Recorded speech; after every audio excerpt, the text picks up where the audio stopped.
When I started researching MBA programs, I just wanted any grade school that would take me. I thought that rankings were everything, the name recognition, the prestige. But the reality was, I was wrong. For non-traditional applicants like us, culture fit isn't just a nice to have. It can be make or break. The last thing you want is to waste 2 years of your life and $200K on a program that isn't right for you. Let me explain why fit matters more for you than it does the average person applying to business school. Here's the shift I had to make, and I think you need to make it too. Early on when I was applying, my mindset was, will they take me? Am I good enough to get into these programs? Please let me in. It was a little too desperate. So the more I learned about this process, I realized this is a business school. So this is a negotiation. It needs to be mutually beneficial. So yes, they're evaluating you to see if you're going to fit into the program, but you need to be evaluating them for fit as well. And here's something that surprised me. MBA programs actually respect when you're discerning about them. It shows confidence, self-awareness, and that you've done your homework to know what you need to succeed. Here's an idea that I love. The risk isn't that you're underqualified, the risk is being misunderstood. For a non-traditional applicant, being at the wrong school, even a great one, can be worse than not going at all. Because if the culture doesn't fit, if the people don't get you, if the career center doesn't know what to do with someone like you, then you're gonna spend a lot of time and money struggling. So why does culture matter more for non-traditional applicants? Let me put it this way. For people in traditional paths like finance, consulting, the MBA can be a checkbox. You go to the school, you get the degree, you get the promotion, the path is clear, the ROI is clear. But for us, you don't need an MBA to succeed in a creative field. In fact, a lot of really successful people in the entertainment industry didn't even go to undergrad.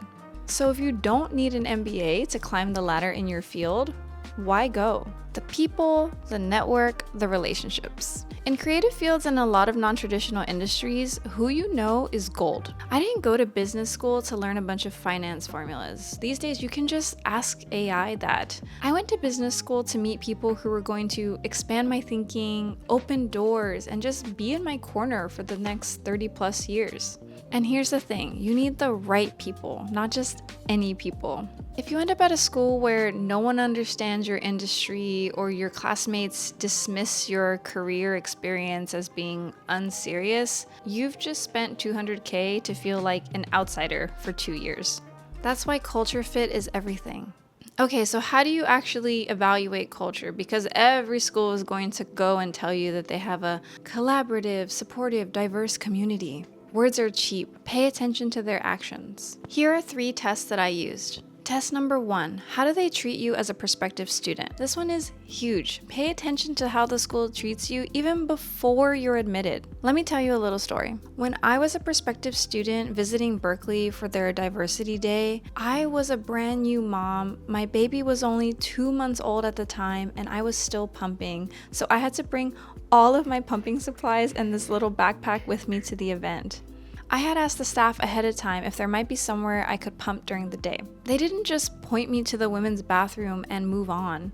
They went out of their way to get me access to the staff lounge, which had its own dedicated pumping room. They made sure that I had everything that I needed. They made sure I had a good experience, even when I was just a prospective student. That moment was really special to me and told me something about the culture. Now compare that story to the schools that send you canned email responses, ghost your emails, or just treat you like it's a transaction. Test number 2, pay attention to what students and alums say when nobody's watching. Don't just pay attention to what students say at official events. Cold DM people on LinkedIn, set up calls, ask real questions, see who responds and how they respond. I had one alum from another school tell me on a phone call that one of the first books they're required to read is essentially about how to not be a jerk. And he was laughing when he told me this. And I remember thinking, that's a huge red flag. Like if that's required reading, what does that say about who's coming into this program?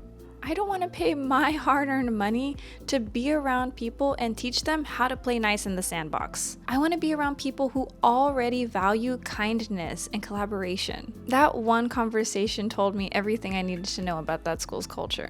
Test number 3, does the school actually support non-traditional paths? This is critical. You need to know, does the school understand people with my kind of background? And here's how you can test that. Ask about the career center. Ask if the coaches know how to support people with non-linear career paths. Ask if the coaches themselves have non-linear career paths. Ask if you can be connected to alums in your industry. And if the admissions team struggles to find an example or someone for you to talk to, that might be a sign. Look at who they bring in as guest speakers. Look at the professors. Look at the type of events that they host. Are they actually celebrating diversity of thought and career paths, or is it just in the marketing? Berkeley has a strong entrepreneurship culture, so the path that students end up on is wildly diverse. And I feel that the nonlinear career path is really celebrated, not just tolerated. You want to know that your school understands your path, or at least wants to understand it. Let me tell you about Berkeley's Defining Leadership Principles. And I promise you, no one is paying me to say this.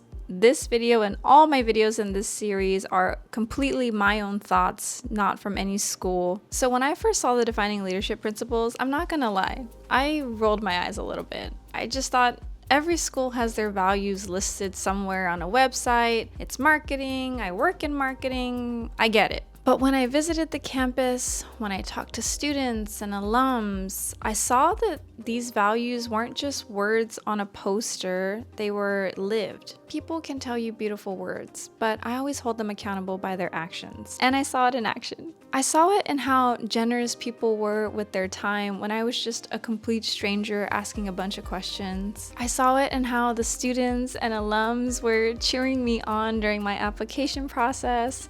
And I saw it in that staff member who went out of her way to help me when I was pumping. The Defining Leadership Principles weren't just marketing BS, they were real. And that's what I want you to look for. Not the school with the best branding, but a school that has the values that align most with you. So here's what I want you to do this week. Ha ha ha, you weren't expecting homework, were you? I'm training you early. You're welcome. Number 1, pick 3 schools that you're interested in. Number 2, cold DM at least 5 alums from each school. Bonus points if they have a non-traditional background like you. Track the response rate, track the warmth, track the willingness to help. That's a data point that'll tell you something. Number 3, for those that get back to you, ask a few specific questions. For example, how does the school support career pivoters? If you had to pick the best and worst part of school, what would they be? What's one thing you loved that you didn't expect? Number 4, attend some events, either virtual or in person, whatever's available to you, and pay attention while you're there. Look at the staff. Are they treating you with kindness and warmth, or is it feeling more transactional? Pay attention to the students that are speaking on that panel. Are they genuinely excited to talk about their school experience, or do they look stressed and burnt out? And number 5, trust your gut. If something feels off, it probably is. And if these are starting to feel like your people, then lean in. All right, that's it for this one. Next week, we're going to be talking about how to pick where to actually apply and how to build your school list strategically. So be sure to subscribe so you know when that one drops. But before you can figure out where to apply, you need to know what you're looking for and if the culture is right for you. So go out there and go check. If you're working on your school list and you want some help thinking about fit and positioning, I'm offering a few strategy sessions one-on-one for a limited time, so I'll link that in the description below. And if you haven't already grabbed my free guide, it's got more information about culture fit and how to position your non-traditional background as an asset. So be sure to grab that. I'll link that in the description below too. All right, we'll see you next week. Bye!